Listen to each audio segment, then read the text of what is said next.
teman-teman, ketemu lagi sama aku Bang Tejo. Perkenalkan ya bagi yang belum tahu saya adalah pemilik dari Madu Sehat Bang Tejo. Ini melengkapi video yang kemarin ya, karena banyak orang yang tanya dan masih awam sama jenis-jenis madu. Jadi banyak orang yang tanya, Mas ini madunya kok nggak sama yang aku beli di tempat lain, Mas ini kok warnanya beda sama yang di tempat lain, dan masih banyak lagi. Jadi gini teman-teman ya, untuk di Indonesia sendiri madu itu dibagi menjadi dua, ada madu ternak atau budidaya, dan ada madu liar atau madu hutan. Nah, kita bahas dari yang jenis besarnya dulu ya. Kalau madu ternak itu dia identik dengan tawonnya tawon impor. Jadi jenisnya ada mellifera contohnya. Jadi nama lebahnya Apis mellifera. Dia bukan tawon lokal kita teman-teman. Jadi itu diimpor. Dia hanya si petani madu ini dia pakai kotak-kotak itu, pakai setup namanya kalau di komunitas madu ya, pakai setup kotak-kotak itu. Setiap musim dia pindah. Jadi misalnya sekarang musim bunga randu ya dia cari perkebunan yang randu. Sekarang musim bunga karet ya dia cari yang musim karet. Jadi diboyong gitu. Dan untuk yang jenis ternak ini biasanya produksi madunya banyak ya. Jadi satu stup itu bisa sampai beberapa liter. Beda sama madu tawon lokal ya. Kalau tawon lokal itu dia lebih sedikit. Cuman karena kita juga banyak hutan, otomatis banyak juga. Cuman nggak sebanyak madu ternak gitu teman-teman. Jadi untuk jenis lebah itu ada dua ya, secara garis besar. Ada yang impor dan juga ada yang lokal. Yang impor itu biasanya orang bilangnya madu budidaya, atau bisa dibilang bahasa lainnya Apis mellifera. Kalau yang tawonnya tawon lokal itu biasanya ada yang nyebut tawon kung, ada yang nyebut dorsata, ada yang nyebut madu hutan, dan macam-macam. Lah kalau bahasa Jawanya itu namanya tawon kung teman-teman. Kalau bahasa Indonesianya namanya dorsata, Apis dorsata. Kalau yang dari luar itu namanya kan Apis mellifera gitu teman-teman. Nah, kalau untuk perbedaan cara rasa dan secara warna gimana ya? Gini teman-teman, kalau untuk masalah warna itu dia madu emang nggak bisa konsisten. Eh, Tergantung nektarnya ya, tergantung makannya. Lah, cuman gini teman-teman, ada ciri khas yang membedakan madu hutan dengan madu budidaya. Yang pertama adalah gampangannya gini. Yang pertama madu hutan itu dia memiliki rasa dan aroma yang kuat. Jadi agak sedikit nyegrak kalau diminum. Dia memiliki aroma yang kasar. Jadi beda sama madu madu ternak ya atau madu budidaya. Dia lebih smooth rasanya, lebih halus. Karena apa? Biasanya madu budidaya itu dia tersistem teman-teman. Jadi kandangnya, lokasinya, makannya tuh benar-benar terkontrol. Jadi kita ada yang manajemen. Jadi madu tuh dia lebih jelas gitu loh. Misalnya ini bunga kelengkeng, bunga randu, atau bunga apa. Itu akibatnya madu itu memiliki rasa yang ya bisa dibilang lebih smooth lah daripada madu hutan. Sedangkan madu hutan sendiri teman-teman, kita nggak bisa kontrol dimakan, dipakan, di rumah tempatnya, dan di kadar airnya pun kita nggak bisa kontrol. Karena kalau madu hutan tuh basicnya kan kita cari ya. Jadi benar-benar cari senemunya. Kadang medannya gini, makannya tawonnya apa, kita juga bisa menduga. Dan makannya juga banyak, nggak satu nektar aja. Ada karet, ada randu, macam-macam tergantung di hutan tuh adanya mayoritasnya nektar apa. Lah kalau di Bang Tejo sendiri itu kan kita ambilnya untuk saat ini ya, kebanyakan kan ambilnya di daerah Banyuwangi, Jember. Itu di daerah kalau teman-teman mau ke Jember itu kan melewati perbatasan tuh hutan tuh namanya Alas Gumitir kalau di sini bilangnya. Nah itu dari selatan sampai dari Situbondo, dari pantai selatan sampai Situbondo, daerah situ teman-teman. Ada yang Cihuranongko nama daerahnya, ada Karangparas. Jadi perbatasan Jember Lumajang, Jember Banyuwangi. Nah, jadi kita carinya khusus ngumpulin di ya pembolang, ya pembudidaya madu juga, macam-macam. Jadi kita nggak ngumpulin di satu orang. Untuk saat ini kita masih belum main di ternak ya teman-teman. Soalnya kita masih nggak punya apa namanya, nggak punya supplier yang basicnya ternak ya. Mungkin satu saat. Kalau saat ini kita masih fokus di situ dulu. Nah, ini untuk jenis lebahnya ya. Untuk tawon lokal sendiri atau jenis lebah sendiri itu ada ada golongannya lagi teman-teman. Walaupun tadi kan impor sama lokal. Sekarang jenis lebahnya. Jadi jenis lebahnya itu ada dua lah. Itu garis besarnya juga dua juga. Yang pertama dia namanya madu umum. Yang umum tawon lebah itu namanya tawon lebah ya, lebah pada umumnya. Yang kedua itu namanya eh, trigona. Kalau bahasa Jawanya kelanceng. Kalau bahasa Jawa Baratnya kelulut dan macam-macam warnanya putih. Dia kategorinya lebah tapi ukurannya kecil dan bentuk dari rumah rumah tawonnya itu juga beda. Jadi kalau lebah kelanceng itu atau trigona itu rumah tawonnya hampir kayak apa namanya, kayak rumahnya rayap. Jadi dia biasanya di lorong-lorong kayu. Kalau di rumah-rumah biasanya di jendela, di pian, macam-macam. Pokoknya dia tinggalnya dalam lorong, bolongan gitu. Jadi kadang di dalam pohon, dalam tanah, macam-macam. Pokoknya yang sifatnya rongga. Dan madunya pun rasanya juga beda jauh teman-teman sama lebah normal ya. Kalau lebah normal kan kita tahu lah ya, warnanya kebanyakan ya kuning, kuning cerah, kuning gelap, merah-merahan, dan juga kalau di Sumatera itu ada yang hitam. Cuma rasanya dominan manis kalau yang untuk lebah. Nah, kalau untuk kelanceng sendiri itu sebenarnya jenisnya juga banyak lagi teman-teman. Kalau tawon kan ada tadi yang impor kan melifera namanya. Kalau yang di lokal kita punya dua teman-teman, dorsata sama cerana. Dorsata itu lebahnya agak gede, kalau cerana itu yang kecil, itu yang lokal. Sedangkan untuk keluarga kelanceng ini kita banyak ya. Jadi eh, aku nggak hafal juga, cuman tak garis besari gini aja lah yang aku tahu ya. Soalnya itu dibedah lagi banyak, misalnya nih kelanceng birui, kelanceng terminata, kelanceng levicet, itu yang aku tahu. Biru ini dibagi juga masih ada lagi. Biru itu ada jenisnya lagi. Terminata juga ada jenisnya lagi. Levicet ini malah gak karuan.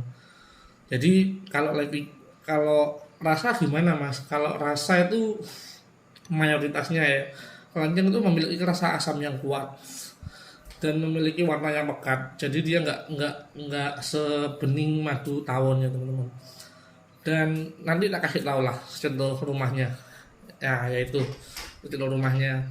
Jadi biasanya kalau untuk orang-orang Jawa, orang-orang tradisional, orang-orang lokal itu biasanya kalau untuk jenis yang kelanceng ini biasanya digunakan untuk obat teman-teman. Jadi buat obat, buat jamu, cuman dia nggak cocok untuk anak kecil ya. Soalnya kalau anak kecil takutnya alergi atau gimana gitu. Kalau teman-teman niatnya untuk anak kecil ya disarankan yang lebah normal ya, mau ternak ataupun mau liar bebas teman-teman. Soalnya rasanya juga enak, manis kan, manis segar gitu. Cuma kalau madu liar dia ada sedikitnya geraknya teman-teman. Bentar ya. Nah, balik lagi mah kalau masalah kalau di kita sendiri untuk jenis lebahnya ada dua macam yang kita punya teman-teman ya. Jenis tawon itu ada dua yang kita punya, yang gung atau dorsata sama cerana. Jadi kita ada jenisnya cuma dua. Cuma yang cerana ini kita jarang teman-teman. Jadi jarang stok, soalnya stoknya masih kadang ada kadang enggak. Cuma kalau yang dorsata ini aman teman-teman. Stoknya insya Allah selalu ready lah. Kalau yang kelanceng saat ini kita cuma punya dua varian ya, ada kelanceng birui sama kelanceng levicet. Kemarin ada pertanyaan juga tuh, mas kelancengnya sampean kok beda sama yang aku dapat, kok katanya kelanceng itu dominan manis nggak asam. Itu gini teman-teman, kalau untuk kelanceng itu dominan manis aku masih belum pernah lihat ya. Cuman kalau imbang itu emang ada, aku pernah lihat. Bukan berarti kalau dominan manis itu nggak asli, nggak ya. Cuman akunya sendiri belum pernah lihat. Jadi semanis-manisnya kelanceng itu biasanya imbang rasanya. Manis dan asamnya imbang. kebanyakan dominan asam. Soalnya kalau madu keranjang itu dia, kalau orang sini bilangnya malam ya, kalau orang komunitas bisa bilang polen, bisa bisa bilang propolis, macam-macam lah. Jadi dalam dia lebih keruh teman-teman. Nah itu yang membuat dia lebih asam gitu teman-teman. Nah, sekarang kita mau poin berikutnya, kita mau bahas manfaat. Banyak orang juga yang, Mas ini kalau aku bagusnya manfaatnya yang mana ya? Ini juga kita juga bingung jawabnya teman-teman. Soalnya kan kalau teman-teman mau beli sesuatu itu kan backgroundnya, latar belakangnya macam-macam ya. Ada yang niatnya cuma buat suplemen, buat penambah stamina, ada yang niatnya buat ya buat vitamin sambil keseharian biar daya tahan tubuhnya terjaga dan macam-macam. Ada juga yang buat obat, ada yang buat jamu, macam-macam teman-teman. Jadi kita nggak bisa langsung ini manfaatnya gini gini gini. Cuman gini, Pak, ambil kesimpulan besarnya aja ya. Kalau untuk yang jenis lebah tawon itu dia lebih, ini kan madu umum ya. Jadi dia lebih untuk suplemen makanan, penambah stamina, dan pendamping pola makan. Jadi gitu aja lah, biar nggak gampang apa bisa buat mah, apa bisa buat dan lain-lain. Nah, sampean bisa, teman-teman juga bisa google sendiri kok, banyak di google. Cuman garis besarnya gitu. Jadi kalau untuk jamu dan pengobatan itu kurang rekomendasi teman-teman. Kalau jenis yang jenis apa namanya lebah, apalagi sekarang madu sintetis juga banyak.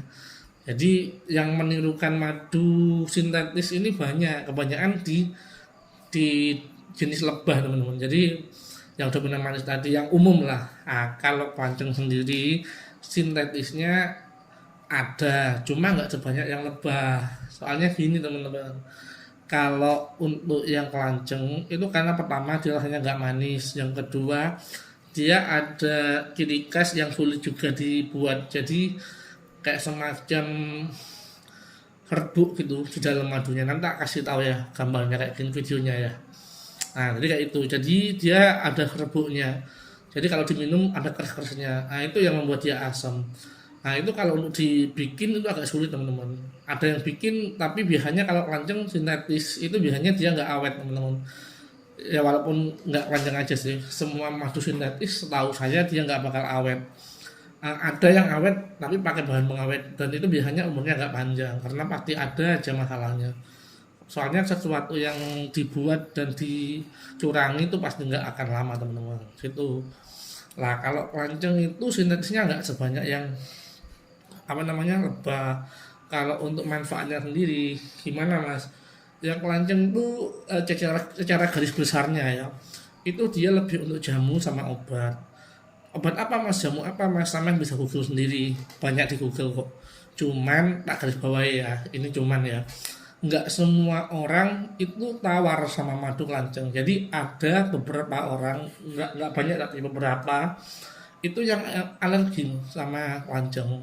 Biasanya kalau alergi sama kelanceng biasanya kalau nggak diare dia batuk, kalau nggak biduren. Tahu biduren ya, jadi penyakit yang apa bendel-bendel gitu. Nah, kayak gitu ada yang alergi juga tapi nggak semua orang. Itu paling mungkin perbandingannya kalau dibuat perbandingan angka ya antara 50 sampai 1. Jadi dari 50 orang mungkin satu orang yang alergi, itu nggak semuanya. Terus kalau untuk buat jamu juga banyak yang mujarab juga teman-teman ya. Jadi ada yang udah sembuh juga, ada yang udah merasakan manfaatnya, tapi juga nggak bisa berjaminan teman-teman. Jadi saya di sini nggak mau jual janji manis ya. Jadi kebanyakan orang menjual ini bisa menyembuhkan, ini bisa menyembuhkan ini. Posisinya madu dan herbal itu jamu teman-teman ya, herbal ya bukan obat ya, jadi jamu dia bisa menyembuhin secara perlahan dan nggak akan sedrastis seperti obat karena obat kan kimia ya, jadi efeknya langsung terasa. Kalau madu itu mungkin bertahap ya, step by step, soalnya kan herbal. Cuman gini teman-teman, kalau masalah kesembuhan itu kan kembali lagi ya, kita minum obat pun, kita berobat di rumah sakit pun kan nggak tentu, nggak mesti langsung sembuh tuh. Ada yang sembuh, ada yang enggak. Ada yang minum obat ini sembuh, ada yang enggak. Itu tergantung jodoh-jodohan ya teman-teman. Nggak mesti tuh. Nah, jadi aku nggak mau kasih jaminan. Ini minum ini mesti sembuh, enggak lah. Kesembuhan ya benar yang atas teman-teman. Kita kan cuma ikhtiar gitu. Lah kalau untuk orang yang mas ini madunya aman nggak mas? Soalnya kan ini nggak ada label MUI, label POM. Saat ini kita masih belum ada izin itu teman-teman ya.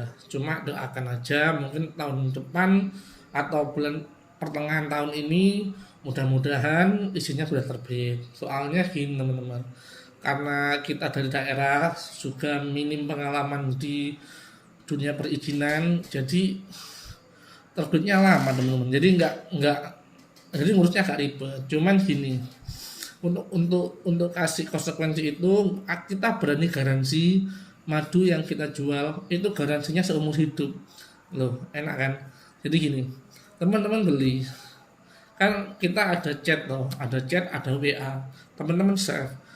Kalau sampai ada apa-apa sama madunya, teman-teman komplain, bisa dikembalikan saat itu juga madunya, kapanpun selama madunya ada.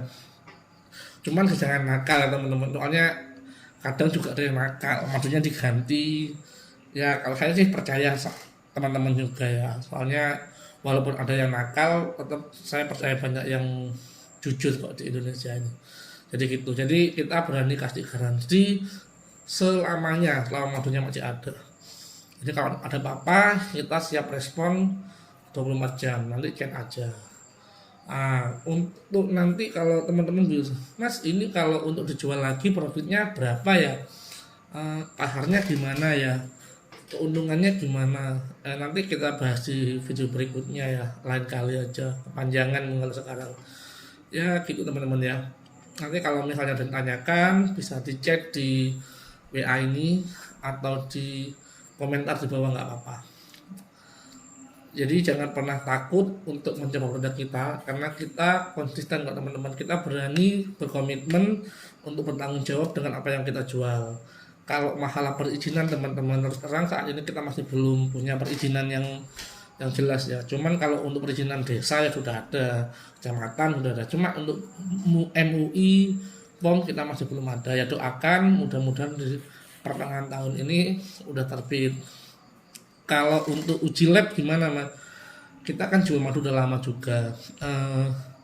Kita jual madu kurang lebih 24 tahun. Sebelum kita main di merek teman-teman, kita jual madu lolos. Kita melayani pedagang.